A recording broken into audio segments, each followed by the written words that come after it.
할렐루야, 좋으신 하나님을 찬양합니다. 영광 감사 올려드립니다. 자, 오늘은 이사야 4장 2절로 마지막 6절까지 말씀 묵상합니다. 2절 봅니다. 그날에 여호와의 싹이 아름답고 영화로울 것이요 그 땅에 솟아는 이스라엘의 피난한 자를 위하여 영화롭고 아름다울 것이며 시온에 남아있는 자 예루살렘에 머물러 있는 자 곧 예루살렘 안에 생존한 자 중 기록된 모든 사람은 거룩하다 칭함을 얻으리니 이는 주께서 심판하는 영과 소멸하는 영으로 시온의 딸들의 더러움을 씻기시며 예루살렘의 피를 그 중에서 정결하게 하실 때가 됨이라. 여호와께서 거하시는 온 시온 산과 모든 지폐 위에 낮이면 구름과 연기 밤이면 화염의 빛을 만드시고 그 모든 영광 위에 덮개를 두시며 또 초막이 있어서 낮에는 더위를 피하는 그늘을 지으며 또 풍우를 피하여 숨는 곳이 되리라. 아멘. 우리가 3장 어제죠. 16절부터 4장 1절까지 전쟁의 참상을 보았습니다. 하나님의 심판이 참으로 무섭죠. 여러분 4장 1절 보세요. 7 여자가 한 남자를 붙잡고 말하기를 우리가 우리 떡을 먹으며 우리 옷을 입으리니 다만 당신의 이름으로 우리를 부르게 하여 우리가 수치를 면하게 하라 하리라. 참 무서운 것이죠. 그런데 여기 또 다른 그날에가 있습니다. 2절에 그날에 그럽니다. 이것은 회복의 날입니다. 심판의 날과 다른 날입니다. 여러분 전쟁이나 재난은 반드시 오게 돼 있어요. 그래야 회복을 가져옵니다. 악인들이 사라져야 하나님의 심판의 매가 죄악이 관영한 땅에 임할 때 하나님의 뜻대로 하나님의 나라가 번성하게 되었습니다. 지금까지 되고 있고 앞으로 완성될 것입니다. 그럼 무엇이 이런 회복을 가져올까요? 크게 네 가지입니다. 하나는 하나님의 긍휼하심입니다. 여러분 그날에 그랬어요. 지금 심판의 참상을 이야기하다가 갑자기 그날 회복의 날로 바뀝니다. 아버지의 마음이죠. 무서운 심판을 선포하시면서 회복을 이미 실현된 것처럼 약속하고 있어요. 이 하나님의 긍휼의 속성이 백성의 유일한 회복의 길이고 희망입니다. 그러므로 어떤 죄이든지 하나님께 나아가는 자는 피하는 자는 하나님의 긍휼하심을 의지하고 나가야 됩니다. 이걸 잘했던 사람이 바로 다윗이죠. 하나님은 다윗의 죄를 기억하지 않습니다. 우리도 그 다윗의 죄보다는 그가 받은 은혜, 그 안에 있던 사랑이 더 크게 보이죠. 살인죄를 저지르고 간음죄를 저지르고 그러나 하나님은 그를 끔찍이 사랑하셨습니다. 하나님의 긍휼하심을 붙들고 하나님께 나갔기 때문이죠.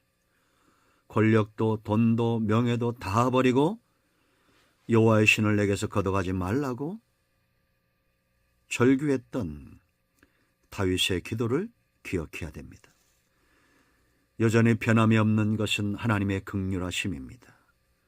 세상은 숱하게 변하고 있습니다. 10년이면 강산이 변한 것이 아니라 지금 하루가 다르게 세상이 바뀌고 있습니다. 사람들은 더 빨리 변하는 것 같지 않습니까? 그러나 하나님은 어제나 오늘이나 영원토록 동일하십니다. 그 사랑이 동일해요.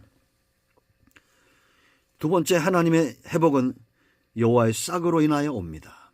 2절 보세요. 그날에 여호와의 싹이 아름답고 영화로울 것이요 그 땅에 솟아는 이스라엘의 피난한 자를 위하여 영화롭고 아름다울 것이다. 여호와의 싹은 누굴 말하냐? 바로 메시아를 이야기합니다. 유다의 심판을 이야기하면서 장차 도래할 메시아 예수 그리스도 그 십자가에서 하늘의 미랄이 되셨던 메시아를 이야기합니다. 예수님이 이 땅에 미랄로 오셨습니다. 한 싹으로 오셨어요. 그 열매가 지금까지 얼마나 영화로운 열매를 맺고 있습니까? 하나님의 공의를 십자가에서 만족시켰던 예수 그리스도의 그 보혈, 하나님을 영화롭게 한 유일한 구원의 주 메시아. 그 반석 위에 세워진 나라가 영화롭고 그 백성이 영화롭습니다. 예수님으로 인하여 풍요로운 땅의 소산을 믿는 자들이 누리는 겁니다. 지금도 예수 그리스도의 이름으로 크든지 작든지 개인이든지 나라든지 민족이든지 예수 그리스도로 인하여 영화롭게 회복이 됩니다. 예수님의 약속을 잊지 마세요.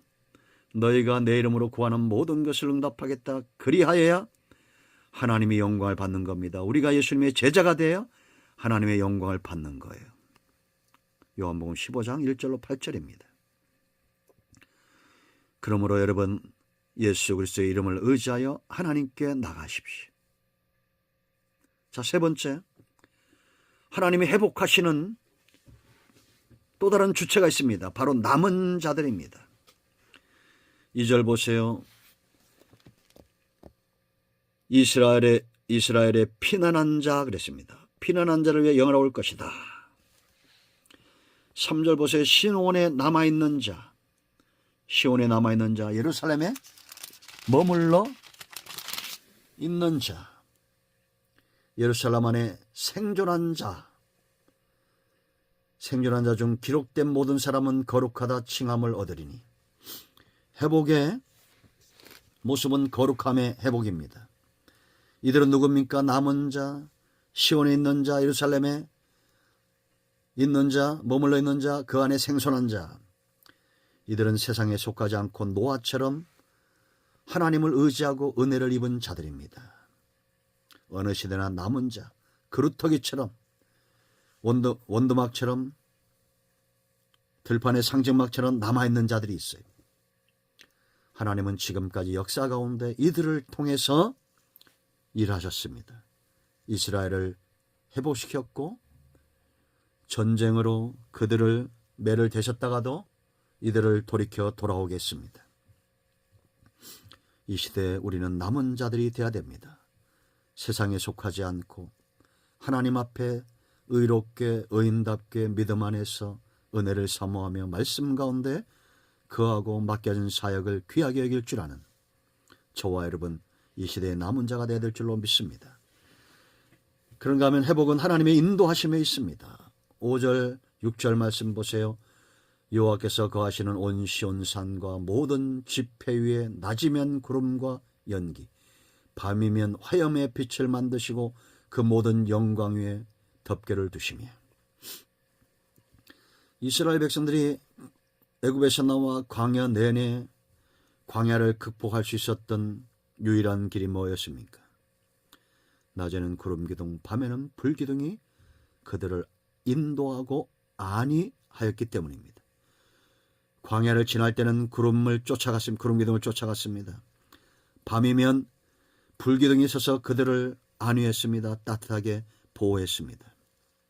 목자의 책임은 양을 인도하는 데 있습니다. 하나님의 인도하심은 지금까지 자기 백성을 놓은 적이 없어요. 지금도 앞서가시는 하나님. 그러므로 성도는 이스라엘 백성들이 광야에서 구름이 서면 서고 진행하면 행진했던 것처럼 하나님이 말씀하시면 가고 서는 이 삶이 습관이 되어야 됩니다. 우리는 이 두 번째 그날에 살고 있습니다. 여호와의 싹 메시아가 이 땅에 오셔서 하늘의 미랄이 되어 지금까지 하나님의 구원의 역사를 완성해 가고 있습니다. 하나님 앞에서 하나님의 긍휼을 의지하고 예수의 이름을 의지하고 세상에 속하지 않고 하나님의 인도하심 가운데 이 시대의 남은 자들이 되기를 축원드립니다. 기도합니다. 예수님의 이름을 의지하기도 합니다. 이 말씀대로 되게 하여 주시옵소서. 우리 가운데 마음이 상한 자, 병든 자 치유하시고 회복시켜 주시기를 원합니다. 예수님의 이름으로 사모하며 축복하며 취하며 기도합니다. 아멘. 할렐루야. 응답이 오늘도 우리 가운데 임하였습니다. 아멘.